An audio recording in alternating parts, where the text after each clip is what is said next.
არქიმანდრიტი ლაზარე აბაშიძე სულის ფარულის ნეულებანი, როდის არის სიმდაბლე ყალბი. აქამდე ხშირად მეორდებოდა საჭიროა დამდაბლება უპირველეს ყოვლისა სიმდაბლის ძიება, მაგრამ უნდა ითქვას, რომ თვით სიმდაბლეც შეიძლება იყოს ყალბი. ჯერ ერთი საჭიროა ზუსტად განვასხვაოთ სიმდაბლე მდაბლად ზრახვისგან, ხოლო ეს უკანასკნელი მდაბლად მეტყველებისგან. სიმდაბლე არის ერთ-ერთი უმაღლესი სახარებისეული სათნოება. ის ადამიანურ შემეცნებას აღემატება. სიმდაბლე საღმრთოა. ის არის სწავლება ქრისტესი, თვისება ქრისტესი, ქმედება ქრისტესი. იოანე კიბის აღწერელი ამბობს, რომ მარტოოდენ სულიწმიდით მართულთ ხელეწიფებად სიმდაბლეზე სათანადოდ მსჯელობა. სიმდაბლის შეძენის მსურველს მართებს გულმოდგინედ შეისწავლოს სახარება და ასეთივე გულმოდგინებით აღასრულოს ჩვენი უფლის იესო ქრისტეს ყველა მცნება. სახარებისეული მცნებების აღმასრულებელი შეძლებს შეიგნოს საკუთარი და მთელი კაცობრიობის ცოდვილობა, დარწმუნდეს, რომ კაცთა შორის ყველაზე უარესი ცოდვილია სიმდაბლე გულისხმიერი გრძნობაა. დაბლად ზრახვა არის აზროვნების სახე, სრულად გადმოღებული ქრისტეს სახარებიდან. თავიდან უნდა შევისწავლოთ დაბლად ზრახვა და სულიც მასში წვთნის შესაბამისად შეიძენს სიმდაბლეს. სულს სიმდაბლეს მიმადლებს ღმერთი. აქ მოქმედეს მადლი ღვთისა, ხოლო მდაბლად ზრახვით ვემზადებით სიმდაბლისთვის და უფალს უცხადებთ ჩვენ სურვილს, შევიძინოთ წმინდა სიმდაბლე. დაბლად ზრახვით ქრისტიანი ცდილობს ყველაფერი აკეთოს ისე, თითქოს უკვე შეძენილ სიმდაბლეს ავლენდეს ახლობლებთან ურთიერთობაში, თავის ყველა ქმედებაში, გულის სიტყვაში. რადგან მისი სული ჯერ კიდევ არ დამდაბლებულა, ამიტომაც აუცილებელია ძალა დაატონოს თავს და ასე შეინარჩუნოს დამდაბლობის განწყობა, მოთოკოს თავისი ნებისმიერი უტიფარი მისწრაფებები, მაგრამ ეს არ არის თვალთმაქცობა და სიღალბე, რადგან ამგვარი ქცევის მიზანია მოიხვეჭოს სიმდაბლე. რა თქმა უნდა, ამისთვის მოიქცეს მოგძალებულად, ილაპარაკოს ხმადაბლა, იაროს დინჯად, არ იკამათოს, არ ეცადოს თავის გამოჩენას და ასე შემდეგ. მდაბლად ზრახვას ძალზე ჰგავს მდაბლად მეტყველება, რომლის მოქმედება და გარეგნული სახე თითქმის პირველის გამეორებაა, მაგრამ შინაგანად სრულიად განსხვავდება მისგან.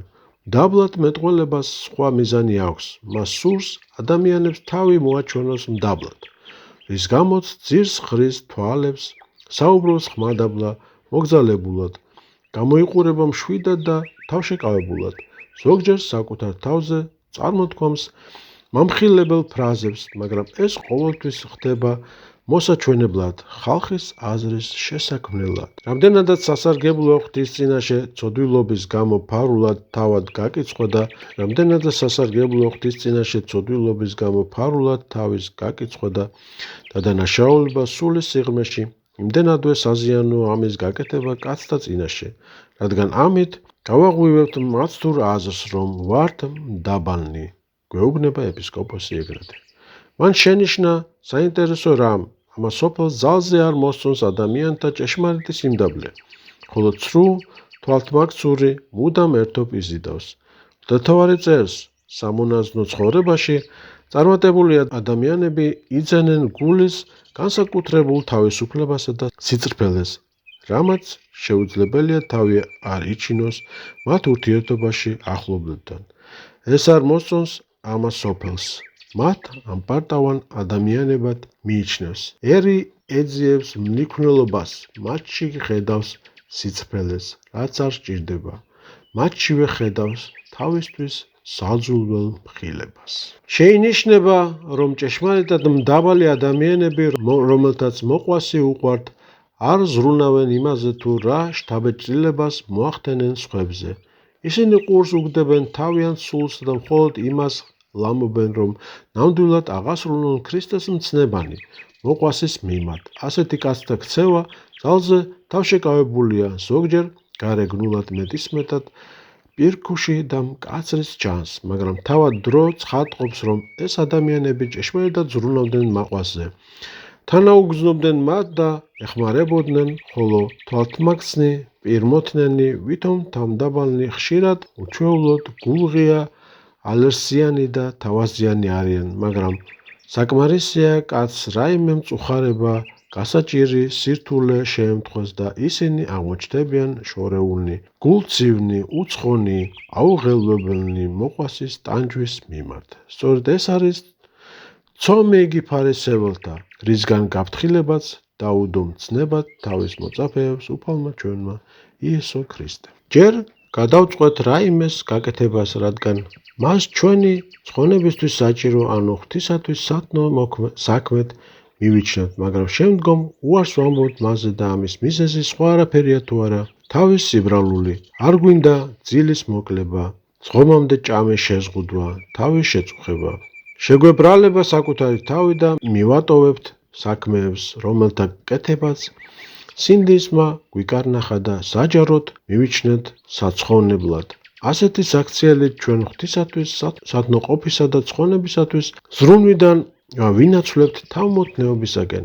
მოქმედებთ იმის საპირისპიროდ, რაც დავისახეთ, ვიმედოვნებთ სასუფეველის დამკვიდრებასაც და მოსვენებით ტკბილად ცხოვრებასაც.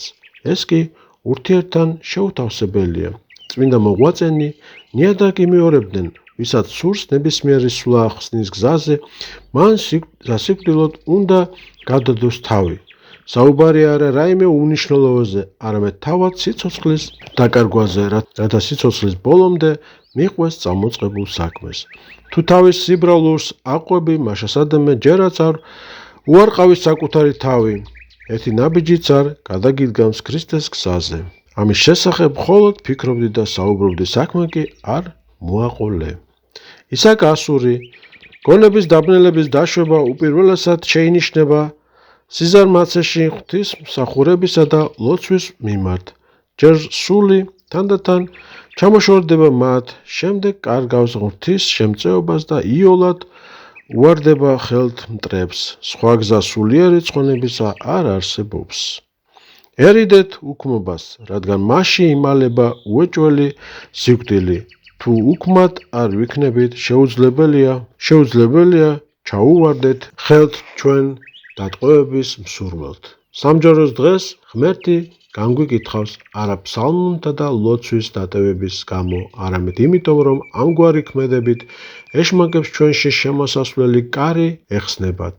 ხოლო როცა ისინი ადგილს ნახავენ, დამკვიდრდებიან და თვალთა კარსაც ჩაგვირაზავენ, მაშინ სისასტიკით აღესრულებენ ჩვენზე იმისა, რაც ღვთისაგან განკითხვისა და უსასტიკეს სასჯელს იმსახურებს. გაფრთხილდი, მცირესაც ნუ დაუთმობ შენს თავს, რათა არ მიხვიდე მრავლის დათმობამდე და უდიდეს დაცემამდე. მცირე დაუდევრობაც, როგორც მავანმა ითქვა, ხშირად მივყავართ დიდ საფრთხემდე. მცირესა და უმნიშვნელოს მუდამ ხიზლად უნდა მოვეკიდოთ. ეს არის სიბრძნე. მღვდელმთავარი ეგნატე, კაცთა სურვილების თვისება იმგვარია, რომ აუცილებლად უნდა ვისწავლოთ წვრილმანებში მათი დაძლევა. წვრილმან სურვილებზე გამარჯვების შეჩვეულ დიდს სურვილებსაც მოითოგავს, ხოლო მცირე სურვილებით ძლეულს დიდი უეჭველად დაამარცხებს. შეუძლებელია ტკბის მოყვარეობისა და მრისხანების ვნებაზე გამარჯვება, თუ არ ვისწავლით უკლებლივ ყველა სურვილის დამორჩილებას. მხოლოდ ამგვარად ხდება გაუკუღმართებული ნების გამოსწორება. მღვდელმთავარი თეოფანე, მოშურნეობით სათნოყოფა ღვთისა არის სიხარულით ახსავსე.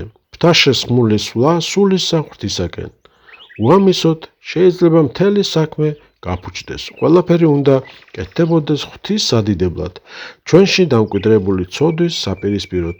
ამის გარეშე კი ყველაფერს შევასრულებთ მხოლოდ ჩვევების კვალობაზე, წესიერების მოთხოვნით, რადგან ასე იქცეოდნენ უდიდგანვე და ასე იქცევიან სხვები. ამრიგად, ნათელია, რომ ქრისტიანი მოშურნეობის გარეშე ცუდი, მოდუნებული და უსიცოცხლო ქრისტიანია, არც ცივია, არც თბილი, ასეთ ცხოვრებას კი ცხოვრება არ ქვია. ვეცადოთ კიდევ მოშურნეობა, გამოვიჩინოთ კეთილ საქმეთა აღსასრულებლად, რათა ჭეშმარიტად სათნო ვეყოთ ღმერთს. ასე რომ თითოეულ ჩვენგანს ყოველივე ზემოთქმულის გათვალისწინებით მართებს საკუთარი გზის, საკუთარი საზომის პოვნა.